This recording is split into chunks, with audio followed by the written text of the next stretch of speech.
Hello साथीहरू, के छ त खबर? अनि आज चाहिँ हाम्रो ग्राभिटी एन्ड ग्राभिटेसनल च्याप्टरको यो चाहिँ हाम्रो 4th भिडियो हो हैन?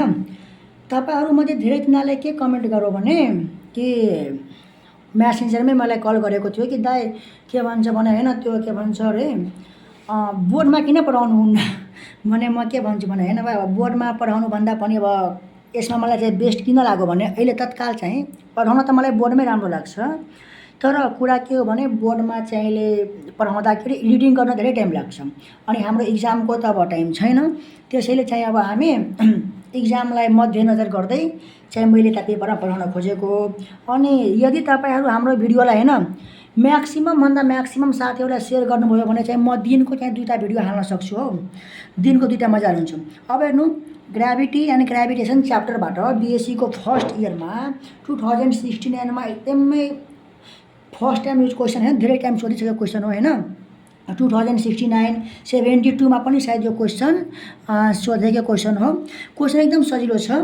न्युमेरिकल 5 भागमा सोध्छ। म के भन्छु हैन कि न्युमेरिकल त छुटाउँदै नछुटाउनु। बीएससी को क्वेशन्स ब्याङ्कको सबै न्युमेरिकल पढ्नु, त्यहाँबाट लगभग तपाईलाई कन्सेप्ट चाहिँ आइदिन्छ। अब हेर्नु, calculate velocity with which a body projected upward so as to reach a height 4 times re भनेको radius of the earth from the surface of the earth where radius of the earth दिएको छ। Solution अब ध्यान दिनु। Solution radius of the earth दिएको छ तपाईलाई 6.4 × 10⁶ metre तपाईलाई दिएको छ। अब ध्यान दिनु के भन्छ यो तपाईको अर्थ हैन, यो अर्थ भने यसको रेडियस मान्नु कि सेन्टरदेखि रेडियस त आरई दिएको छ। अब यो सर्फेसबाट फ्रम द सर्फेसबाट 4 times radius of the earth, सर्फेसबाट 4 टाइम्स रेडियस अफ द अर्थको दूरीमा यदि बडीलाई प्रोजेक्टेड अपवार्ड प्रोजेक्टेड गरौँ भने कति भेलोसिटीले गर्नुपर्छ हैन। एकदम सजिलो क्वेसन छ। अब ध्यान दिनु, जो यहाँ त सेन्टर भइहाल्यो। अब ध्यान दिनु, यो बडीको यहाँदेखि यहाँसम्म जानु पर्यो हैन, यहाँदेखि बडीको यहाँसम्म जानु पर्यो भने अब हेर्नु यो मान्नु कि पोइन्ट ए, पोइन्ट 0 ओ अनि बी, ओएबी, ठीक छ नि। अब हेर्नु तपाईँ त हामीलाई थाहा छ, के थाहा छ भनेर फर्मुला के थाहा छ हामीलाई कि gain in potential energy, gain in potential energy equal to के हुन्छ change in kinetic energy, change in kinetic energy मतलब टोटल इनर्जी के हुन्छ बडीको लगभग कन्स्ट्यान्ट हुन्छ हैन। अब ध्यान दिनु, अब हेर्नु त्यही गर्छु म। अब हेर्नु potential energy, potential energy of the body, potential energy of body हैन एट ए। अब एट ए त एमा कति थियो पोटेन्सियल इनर्जी बडीको कति थियो? म यसलाई चाहिँ भी युले पोटेन्सियल इनर्जी भनेको हामी यु लेख्छौँ त कति थियो हाम्रो यहाँ मान्नु त पोटेन्सियल इनर्जीको फर्मुला सबलाई थाहा होला कि minus universal gravitational constant mass of the earth, mass of the planet upon distance भनेको डिस्टेन्स हो। ल डिस्टेन्स हुन्छ। त अब हेर्नु तपाईहरु त पोटेन्सियल इनर्जी अफ बडीको एमा चाहिँ कति थियो? कति थियो? माइनस जीएमएम अपन डिस्टेन्स कति छ? ओ देखि ए सम्मको त रेडियस अफ द अर्थसँग बराबर छ। अब हेर्नु potential energy, potential energy of body at B. अब हेर्नु जब यो बडी अर्थको सर्फेस भन्दा 4 times radius of the earth माथि गऱ्यो भने यहाँ यो पोजिसनमा बडीको पोटेन्सियल इनर्जी कति हुन्छ त त्यो अब निकाल्छु माइनस जीएमएम अनि माइनस भनेको त नेगेटिभ ग्रेडियन्ट हैन, माइनस त हुन्छ। अनि डिस्टेन्स कति हो त यहाँदेखि यहाँसम्मको डिस्टेन्स हेर्नुपर्छ हामीले, यहाँदेखि यहाँसम्मको डिस्टेन्स त कति हुन्छ 5 आरई, किनभने आरई अनि 4 आरई कति हुन्छ 5 आरई हुन्छ। अब हेर्नु gain in potential energy, gain in potential energy, gain in potential energy तपाईलाई कति भइदिन्छ हैन, कति भइदिन्छ तपाईको? अब हेर्नु यहाँ जति भयो त्यहाँबाट यहाँसम्मको, अब हेर्नु यहाँदेखि यहाँसम्मको पोटेन्सियल मान्नु तपाईँ कति हो भने मान्नु कि तपाईँ मान्नु कि U1 अनि यहाँदेखि यहाँसम्मको U2 मान्नु।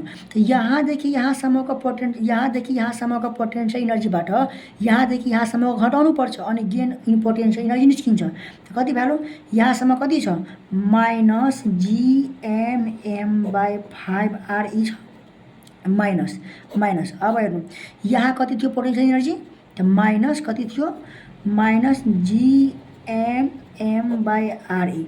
अब ध्यान दिनु कति भयो minus GMM/5 times RE minus minus plus GMM/RE हैन। अब ध्यान दिनु एलसियम लिनु त 5 को 5 दुईटा RE छ एउटा हुन्छ माथि यहाँ कति भइदिन्छ तपाईलाई माइनस GMM भइदिन्छ प्लस यहाँ अब 5 ले मल्टिप्लाई हुन्छ 5 GMM भइदियो ठीक छ। अब यति भइदिएपछि अब हेर्नु तपाईहरु एकदमै सही हो कि एकदम गाह्रो छँदैछ नि यो क्वेशन एकदम सजिलो क्वेशन हो यो अलिक चाहिँ त्यही हो अलिक ध्यान चाहिँ दिएर हेर्नु पर्यो त्यति हो। अब ध्यान दिनु कति भइदिन्छ त 5 RE माथि कति भइदिन्छ माइनस GMM प्लस 5 GMM कति भइदियो 4 GMM मतलब हाम्रो चेन्ज इन पोटेन्शियल एनर्जी कति आयो change in potential energy change भन्ने भन्दा पनि नि गेन लेख्नु गेन इन पोटेन्शियल एनर्जी कति आइदियो 4GM/5 टाइम्स RE आइदियो ठीक छ। अब यति आइदियो भने अब तपाईलाई थाहा छ गेन इन पोटेन्शियल एनर्जी जुन हुन्छ हाम्रो त्यो चेन्ज इन काइनेटिक एनर्जीको बराबर हुन्छ। अब यो बडी जुन थियो हाम्रो अघिको जुन बडी छ यहाँ त अब हेर्नु यो बडी सर्फेसबाट 4 times radius of the earth यहाँसम्म सर्फेसबाट यति डिस्टेन्स माथि गयो भने कति भेलोसिटीले प्रोजेक्ट गर्नुपर्छ कति भेलोसिटीले प्रोजेक्ट गर्नुपर्छ त्यो हामीले निकाल्नु पर्ने हुन्छ ठीक छ। अब हेर्नु मान्नु कि भेलोसिटी v हो त्यसो भए let v be the velocity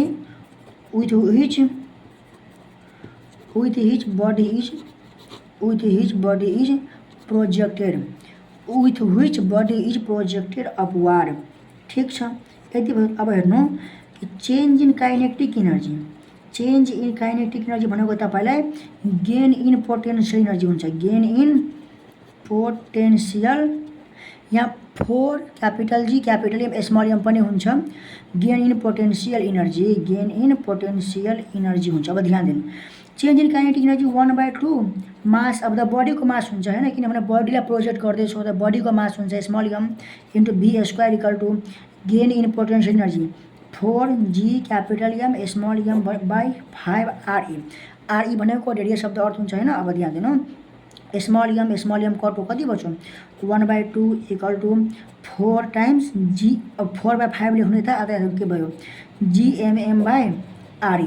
अब तपाईलाई थाहा होला हैन यता ध्यान दिनु कि एक्सेलरेसन ड्यु टु ग्राभिटी कति हुन्छ GM/r² हुन्छ हैन r² हुन्छ r भनेको radius of the earth GM/RE को स्क्वायर भयो भने म मजाले ग्राभिटीको फर्मुला लेख्न सक्छु यहाँ हैन।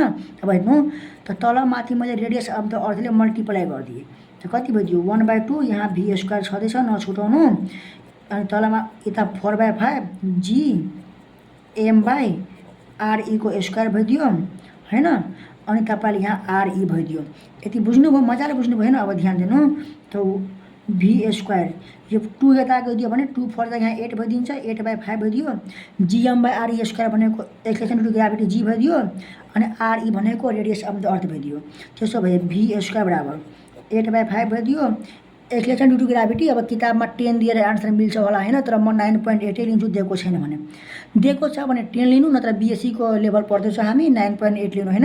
अब हेर्नु in multiply radius of the अर्थ कति दिएको थियो क्वेशनमा तपाईहरु हेर्नु हैन 6.4 इन्टु 10 टु द पावर 6 दिएको छ। अब हेर्नु तपाईले क्याल्कुलेसन गर्नु म तपाईले क्याल्कुलेसन गरेर लेखिदिन्छु हैन ध्यान दिनु त 8 तलमा 5 multiply 9.8 multiply 6.4 into 10 to the power 6 यति गरौ भने हाम्रो कति आउँछ v² इक्वल टु हैन कति आयो 100352000 यति आइदियो। अब त्यसो भए हामीलाई त v चाहियो त v चाहियो मतलब रुट अन्डर यति हुन्छ रुट अन्डर 100352000 भइदिन्छ त अन्डर रुट आन्सर कति भइदियो हाम्रो कति भइदियो 10017.58। अब भेलोसिटी को युनिट सबले थाहा होला कि थाहा छैन भाइ थाहा होला नि मिटर पर सेकेन्ड आन्सर यति तपाईले आन्सर हुन्छ हेर्नु यो त क्वेशन तपाईलाई पटक पटक सोधिरहेको क्वेशन हो यो क्वेशन तपाई यहाँ ध्यान दिएर हेर्नु हैन सोधेको क्वेशन हो कहाँ छ calculate the velocity with which the body must be projected यस्तो क्वेशन अरु धेरै सोधेको क्वेशन हो यो चाहिँ नछुटाउनु यस्तो क्वेशन आउने बित्तिकै दिमाग लगाउनु कि सबभन्दा पहिला यसमा यहाँ सर्फेसमा कति पोटेन्सियल इनर्जी थियो त्यो पहिला निकाल्नुपर्छ। अनि यो हाइटमा यहाँदेखि कति पोटेन्सियल इनर्जी भयो त्यो निकाल्नुपर्छ। गेन इन पोटेन्सियल इनर्जी त कति गेन भयो त, यहाँदेखि यहाँसम्मको जति पोटेन्सियल इनर्जी भयो त्यसबाट यति घटाइदिनु। त त्यही मैले गरेँ। त जम्मा तपाईँको कति आइदियो, यति आइदियो। ठीक छ। अब gain in potential energy equal to change in kinetic energy 1/2mv² निकाले, आन्सर मिलिहाल्यो। ठीक छ। अब एउटा अरू क्वेसन धेरै नै इम्पोर्टेन्ट छ जुन कि हामीले गर्नुपर्ने छ होइन। अब ल यतिसम्म भयो। अब हेर्नु, एउटा 2074मा 2075मा र 2076मा सोधेको छु न। Satellite A is 5 times farther from a planet than satellite B if it takes satellite A 22 weeks to complete a full orbit around the planet, how long will take satellite B. अब हेर्नु के भन्छ भने यो अर्थ हाम्रो यो के हो, अर्थ हो। त अर्थको वरिपरि सेटेलाइट घुम्दैछ। ठीक छ। मान्नु कि एउटा सेटेलाइट यो हो, अर्को सेटेलाइट यो तपाईँलाई यो सेटेलाइट मेरो खतरनाक छैन, सेटेलाइट दुईवटा सेटेलाइट छ। अब मान्नु कि यो सेटेलाइट ए हो, यो सेटेलाइट बी हो। के भन्छ भने सेटेलाइट ए जुन छ 5 times farther from the planet A, एदेखि 5 times फार्दर छ from the planet than B. अब बी जति टाढा छ त्योभन्दा 5 गुणा बढी छ। ध्यान दिनु, यस्तो क्वेसन हेर्ने बित्तिकै हेर्नु, यस्तो क्वेसन पटक पटक सोधेको क्वेसन हो। ध्यान दिनु, यहाँ तपाईँ ध्यान दिनु अहिले घेरेर। Satellite A is 5 times farther, फेरि अर्को साल सोधेको क्वेसन हो। त ध्यान दिनु, satellite A is 7 times farther. यस्तो यस्तो क्वेसन तपाईँलाई म्याक्सिमम टाइम सोधेको पाइन्छ होइन। यो क्वेसन चाहिँ नसुटाउनु। अब ध्यान दिनु, त यो क्वेसन सल्भ गर्नुभन्दा पहिला अलिकति के बुझ्नुपर्छ हामीले कि third law of Kepler's planetary motion छ। Kepler's planetary motion, Kepler's planetary मोसनको थर्ड लले चाहिँ के भनेको थियो भने कुनै पनि प्लानेट सनको वरिपरि घुम्छ या कुनै पनि सेटेलाइट प्लानेटको वरिपरि घुम्छ भने टाइम पिरियडको स्क्वायर जुन हुन्छ त्यो डाइरेक्टली प्रोपोर्सनल हुन्छ सेमी मेजर एक्सिसको क्युबसँग। मतलब टाइम पिरियडको स्क्वायर इक्वल टू डिस्टेन्सको क्युबसँग के हुन्छ भने तपाईँको प्रोपोर्सनल हुन्छ।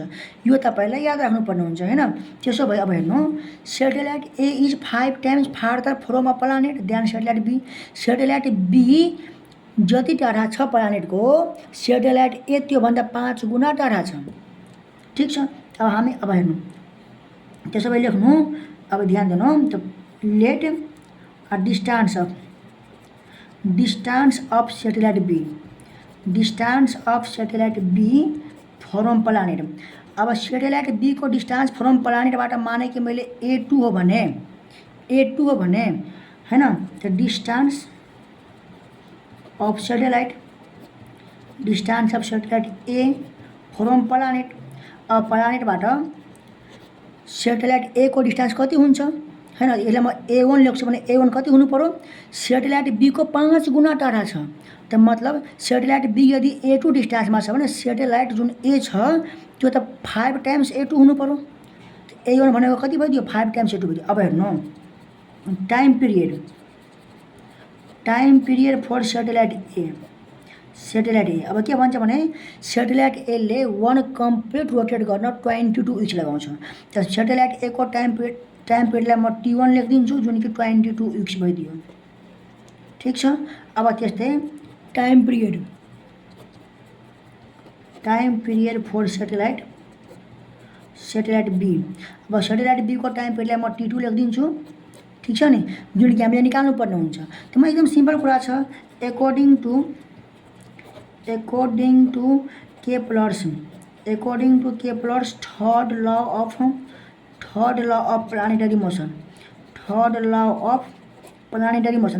मोसन को केप्लर्सको थर्ड लले के भन्छ भने टाइम पिरियडको स्क्वायर चाहिँ डिस्टेन्सको क्युबसँग प्रोपोर्सनल हुन्छ। यो भनेको खासमा सेमी मेजर एक्सिस हो, तर हामी यसमा डिस्टेन्स मान्छौँ होइन। ठिक छ। अब त्यसो भए T1 को स्क्वायर अपन T2 को स्क्वायर बराबर A1 को क्युब बराबर A2 को क्युब हुँदैन, हुन्छ नि। अब हेर्नु, T1 भनेको टाइम पिरियड फर सेटेलाइट ए कति छ 22 week। ठिक छ, यसको स्क्वायर। अब T2 भनेको टाइम पिरियड फर सेटेलाइट 2 जुन कि हामीलाई थाहा छैन, निकाल्नु पर्ने छ।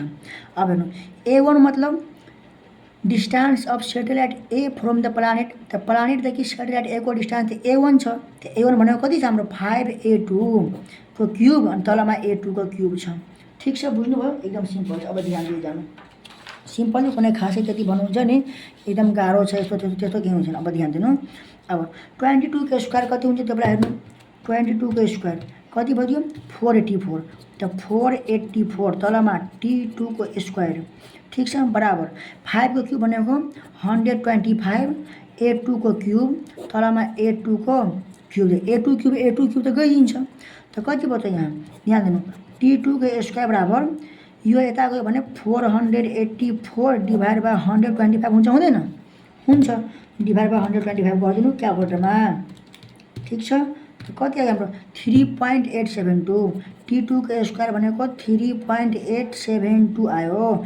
त्यसो भए हाम्रो T2 कति आउँछ भने अंडर रूट 3.872। त अंडर रूट 3.872 कति आयो तपाईँलाई 1.96। 1.96 भनेको 1.96 इक्विभ्यालेन्ट टु अराउन्ड 2 विक्स। हामी त विक्समा हेरिएको थियो नि, सेकेन्ड त थिएन, विक्समा थियो। अब यहाँ लेख्नुपर्छ satellite B takes around 2 weeks to complete हैन, to complete a full orbit around a planet. अब हेर्नु प्लानेटको अराउन्डमा सेटेलाइट बीले 2 विक्स लिन्छ। सिम्पल कुरा छ। यस्तो क्वेसन आउने बित्तिकै मजाले भइहाल्छ कि कुनै किसिमको त्यति गाह्रो क्वेसन भएन हैन। एउटा अरू क्वेसनमा सेम त्यस्तै म तपाईँलाई गराइदिन्छु, त क्वेसन ब्याकबाट गराइदिन्छु। ठिक छ नि। अब ध्यान दिनु क्वेसन्स ब्याकमा तपाईँहरू देखिन्छ होला। Satellite A is 7 times farther from a planet than satellite B. Satellite B जति टाढामा छ सेटेलाइट ए त्योभन्दा 7 टाइम्स टाढामा छ। तपाईँ हेर्नु त 4 सेटेलाइट बी ध्यान दिनु 4 सेटेलाइट बी के हुन्छ हैन। अब हेर्नु मानौँ कि सेटेलाइट बी को डिस्टेंस A2 हो भने सेटेलाइट ए कति हुन्छ। सेटेलाइट ए को डिस्टेंस प्लानेटदेखि कहाँदेखि प्लानेटदेखि कति हुनुपर्छ A1 हो भने त्यो 7 टाइम्स A2 हुन्छ। 7 टाइम्स A2 हुन्छ किनभने यहाँ क्वेसनले भन्छ satellite A is 7 times farther from a planet than a satellite B. Satellite B जति टाढा छ सेटेलाइट ए त्योभन्दा 7 टाइम्स टाढा छ। त सेटेलाइट बी को डिस्टेंस A2 हो, सेटेलाइट ए को डिस्टेंस A1 लेख्छु भने यो 7 टाइम्स A2 सँग बराबर हुनु पर्यो। अब के भन्छ ध्यान दिनु त if it takes satellite B 4 weeks to complete a full orbit. Satellite B को टाइम पिरियड T2 हो भने यो लिन्छ कति 4 विक्स लिन्छ। त्यसो भए how long will it take satellite A to complete around the planet. अब हेर्नु सेटेलाइट बी को यदि टाइम पिरियड 4 विक्स हो भने सेटेलाइट ए ले 1 कम्प्लिट अर्बिट गर्न कति टाइम लिन्छ। त यसको म टाइम पिरियड T1 लेख्छु जुन कि हामीले निकाल्नु पर्ने हुन्छ हैन। एकदम सिम्पल छ। यहाँ तपाईँ अलिकति ध्यान दिनु बुझिहाल्नुहुन्छ हैन। म तपाईँलाई बनाइदिन्छु। यो क्वेसन 76 मा सोधेको क्वेसन हेर्नु। क्वेसन धेरै रिपिटेड हुन्छ न्युमेरिकल्सहरू, त्यसैले खास गरी ध्यान दिनुपर्ने कुरा हुन्छ यहाँ हैन। अब ध्यान दिनु। त्यसो भए हेर्नु त according to Kepler's third law of planetary motion. According to Kepler's third law of planetary motion. Kepler's third law of planetary motion के भन्छ भने टाइम पिरियडको स्क्वायर तपाईँलाई डिस्टेंसको क्यूबसँग प्रोपोर्सनल हुन्छ। त्यसो भए T1 को स्क्वायर बराबर T2 को स्क्वायर बराबर A1 को क्यूब बाई A2 को क्यूब त हुन्छ नि। त्यसो भए ध्यान T1 भनेको सेटेलाइट ए को टाइम पिरियड जुन कि हामीले निकाल्नु पर्ने हुन्छ T1 हैन T1। तलमा T2 भनेको सेटेलाइट बी को टाइम पिरियड जुन कि हामीले यहाँ तपाईँ हेर्न सक्नुहुन्छ दिएको छ। कति दिएको छ 4 विक्स। त 4 को स्क्वायर गरिदिनु। A1 भनेको सेटेलाइट ए को डिस्टेंस प्लानेटदेखि त A1 भनेको त्यहाँ 7A2 छ। त 7A2 को क्यूब भइदियो। अनि सेटेलाइट बी को डिस्टेंस जुन छ हामीलाई हैन डिस्टेंस A2 छ, हामी A2 नै लेख्छौँ हैन। A2 को क्यूब भइदियो। त्यसो भए ध्यान दिनु तपाईहरु T2 को स्क्वायर सरी T1 हुन्छ। सेटेलाइट ए को चाहिँ टाइम पिरियड निकाल्नु पर्ने हुन्छ T1 को स्क्वायर। 4 को स्क्वायर कति हुन्छ 16। 7 को क्यूब कति भइदिन्छ 7 को क्यूब तपाईलाई कति भइदियो 343। अनि A2 को क्यूब त हुन्छ नै, तलमा पनि A2 को क्यूब छ, यो दुईटा कटिहाल्यो।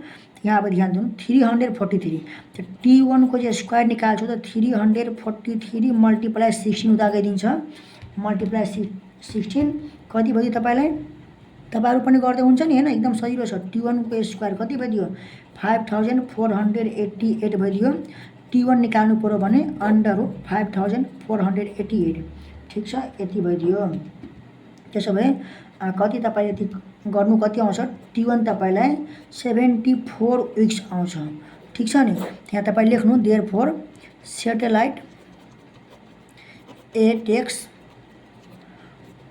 around लेख्नु around 74 weeks to complete